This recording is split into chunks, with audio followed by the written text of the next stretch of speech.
കപ്പ T V star ജാമിലെ ഏറ്റവും ആദ്യത്തെ ഗസ്റ്റ് ഇന്ന് വീണ്ടും നമുക്ക് അതിഥിയായിട്ടിരിക്കുകയാണ്. This is Ananya. Hello, hi, how are you? Fine. ഏറ്റവും പുതിയ ചിത്രത്തിനെ പറ്റി സംസാരിക്കാം. തീർച്ചയായിട്ടും. ടെൽ മീ, അനന്യയുടെ റോള്, ആ സിനിമ, എന്തുകൊണ്ട് ഞാൻ ആ സിനിമ കാണണം? കല്യാണി എന്ന് പറയുന്നതാണ് എൻ്റെ ക്യാരക്ടറിൻ്റെ പേര്. ഒരു വീട്ടമ്മ നാട്ടുമ്പുറത്തുനിന്ന് കല്യാണം കഴിച്ച് ദുബായിലേക്ക് പോയി സെറ്റിലാവുന്ന ഒരു ഫാമിലി. ആ ഫാമിലിക്ക് അവിടെ ചെന്നതിന് ശേഷം കുറേ ക്രൈസിസ് വരുന്നു, കുറേ ഇഷ്യൂസൊക്കെ വരുന്നു. അത് ഈ ഫാമിലി ഫേസ് ചെയ്യുന്നു. മെയിൻ ആയിട്ട് ആ ഫാമിലിയെ ഒരു ബാക്കപ്പ് കൊടുക്കുന്നത് കല്യാണിയുടെ ക്യാരക്ടറാണ്. ഒരു സ്ത്രീയുടെ പോസിറ്റീവ്നെസ്, അതാണ് ഇതിൽ മെയിൻ പറയുന്നത്.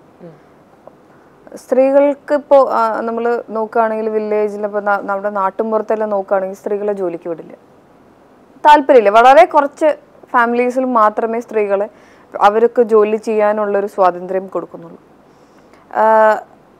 പക്ഷേ ഈ ഫിലിമിൽ പറയുന്നത് അവരും കൂടെ ജോലി ചെയ്തെന്ന് വെച്ചാൽ നമുക്ക് ആ ഫാമിലിക്ക് ഒരു നഷ്ടം അല്ലെങ്കിൽ ഒരു അഭിമാനം എന്താ കുറവ് വരിക, അങ്ങനത്തെ ഒരു സംഭവമൊന്നുമില്ല. അവരുടെ ടാലൻസ്, അവരുടെ കഴിവുകൾ ഈ അടിച്ചമർത്തി അല്ലെങ്കിൽ ഒരു ആ വീടിൻ്റെ ഉള്ളിൽ വെച്ച് അങ്ങ് നശിപ്പിച്ച് കളയുകയാണ്.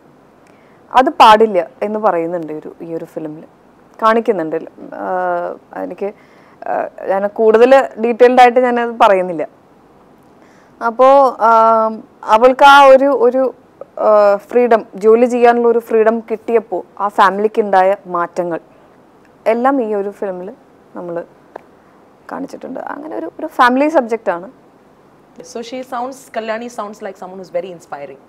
അതെ, വളരെ ഒരു പവർഫുൾ ക്യാരക്ടർ. സിറ്റുവേഷൻ വരുമ്പോൾ അതിലേക്ക് മനസ്സ് വെച്ച് ഇറങ്ങുന്ന ഒരാളായിട്ടാണ് എനിക്ക് ഫീൽ ചെയ്തിട്ടുള്ളത്.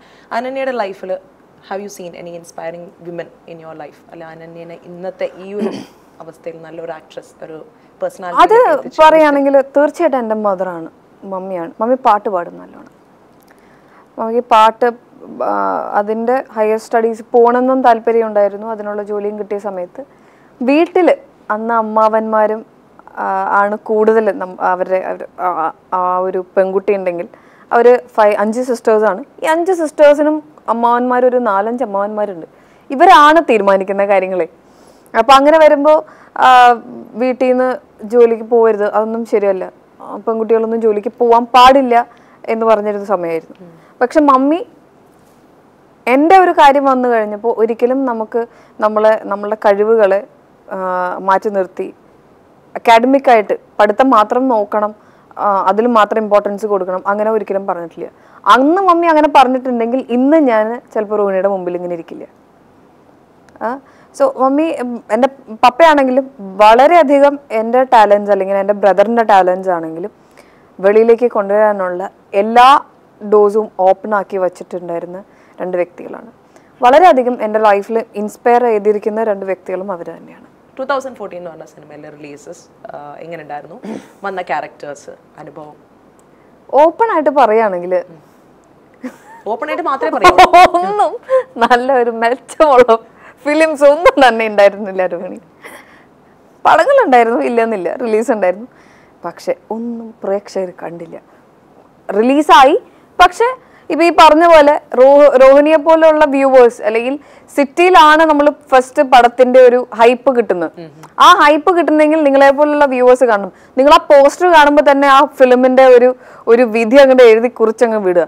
അതോടുകൂടി ഫിലിം പട്ടിയിലായിട്ട് വീണ്ടും പഴയതുപോലെ ഇരിക്കും. അങ്ങനെ ഓരോ അവസ്ഥകൾ എൻ്റെ ഫിലിംസിന് വന്നിട്ടുണ്ട്. പക്ഷെ ഒരിക്കലും അത് മോശം സ്ക്രിപ്റ്റുകളായിരുന്നില്ല.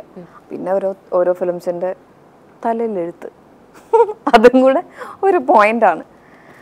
എനിക്ക് അങ്ങനെ നല്ലൊരു വർഷമായിരുന്നില്ല. Let's go two years back, flash back എന്നൊക്കെ 2009 നാടോടികൾ എന്ന് പറഞ്ഞ സിനിമയിൽ I still remember your character in the film. നമുക്ക് പെട്ടെന്ന് മറക്കാൻ പറ്റുന്ന ഒരു ക്യാരക്ടറോ ഒരു പെർഫോമൻസോ ആയിരുന്നില്ല. Something that changed your life even. Let's go back to ആ ഒരു സെറ്റിലേക്ക്, your first day on the set. അതേപോലെ തന്നെ ആ സിനിമ ഇത്ര ഹിറ്റാവും, അല്ല ഇത്ര അക്സെപ്റ്റഡ് ആവും, അനന്യ ഇത്ര പോപ്പുലർ ആവും എന്ന് അറിഞ്ഞിരുന്നു? ഒരിക്കലും ഞാൻ ഒരു പടവും ചെയ്യുമ്പോൾ മുൻവിധികൾ ഞാൻ വയ്ക്കാറില്ല. അതുപോലെ തന്നെ റിലീസാവുമ്പോഴും ഉണ്ടായിരുന്നു. ഫസ്റ്റ് പടം റിലീസ് ചെയ്ത സമയത്ത് ഭയങ്കര ടെൻഷനായിരുന്നു. മലയാളം തമിഴായിരുന്നപ്പോഴും ചെറിയ ടെൻഷൻ ഉണ്ടായിരുന്നു, ഇല്ലെന്നില്ല ഉണ്ടാവും. അത് എല്ലാ മനുഷ്യർക്കും ഉണ്ടാവുന്നതാണ് ആദ്യത്തെ പടം. വളരെ കുറച്ച് പേർക്കൊക്കെ അങ്ങനത്തെ ഒരു ടെൻഷൻ ഇല്ലാത്തുള്ളൂ. നാടോടികളുടെ എൻ്റെ ഫസ്റ്റ് സീൻ എന്ന് പറയുന്നത് ശശികുമാർ സാറിൻ്റെ വീട്ടിലേക്ക് ഓടി വരുന്നത്, ഒരു ലെറ്റർ കിട്ടിയിട്ട് ഓടി വരുന്നൊരു ഷോട്ടായിരുന്നു. അന്ന് ഡയലോഗ് പറയണം. എനിക്ക് സത്യം പറഞ്ഞാൽ തമിഴ് അറിയില്ല, തീരെ അറിയില്ല. നമുക്ക് ആകെ നമ്മൾ ബേസിക്സ് പഠിച്ചു വയ്ക്കും, വെള്ളം കിട്ടാനും ഭക്ഷണം കിട്ടാനും ഉള്ള കാര്യങ്ങൾ, ലൈക്ക് തണ്ണി വേണം നമ്മുടെ മലയാളത്തിലുണ്ടല്ലോ വേണം എന്നുള്ളത്. അങ്ങനെ ചെറിയ ചെറിയ കാര്യങ്ങളൊക്കെ നമുക്ക് ഓക്കെ, കുഴപ്പമില്ല. അങ്ങനെ എനിക്കൊരു ഒരു സെറ്റായിരുന്നു. പക്ഷെ എനിക്ക് വളരെയധികം കംഫർട്ടബിൾ ആക്കി. ഇനിയും എനിക്ക് നല്ല ക്യാരക്ടേഴ്സ് ചെയ്യണം, നല്ല ഫിലിംസിൻ്റെ ഭാഗമാവണം എന്നുള്ളൊരു മോഹം അല്ലെങ്കിൽ ഒരു പാഷൻ ഉണ്ടാക്കിയത് നാടോടികളാണ്.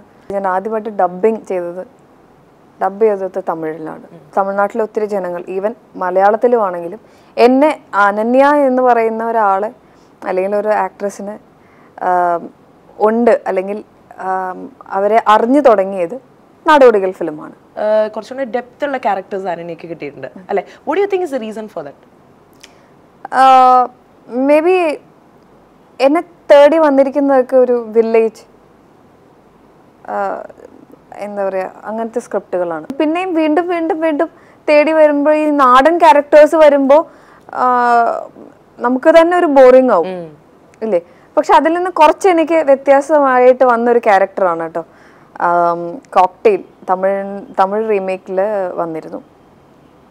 പിന്നെ എങ്കേയും എപ്പോഴും തീർച്ചയായിട്ടും അത് വില്ലേജ് എന്ന് വന്ന ഒരു കുട്ടിയാണ്, എങ്കിലും സിറ്റിയിൽ ജോലിക്ക് വരുന്നതാണ്. അപ്പൊ അതിന്റെ നിഷ്കളങ്കതയുണ്ട്. പക്ഷെ ഡ്രസ്സിങ്ങിൽ കുറച്ച് വ്യത്യാസം, ഒരു ധാവണിയിൽ നിന്ന് ഒരു ചുരിദാറിലേക്കുള്ള ഒരു മാറ്റം കിട്ടി, പ്രൊമോഷൻ കിട്ടി. അതെ.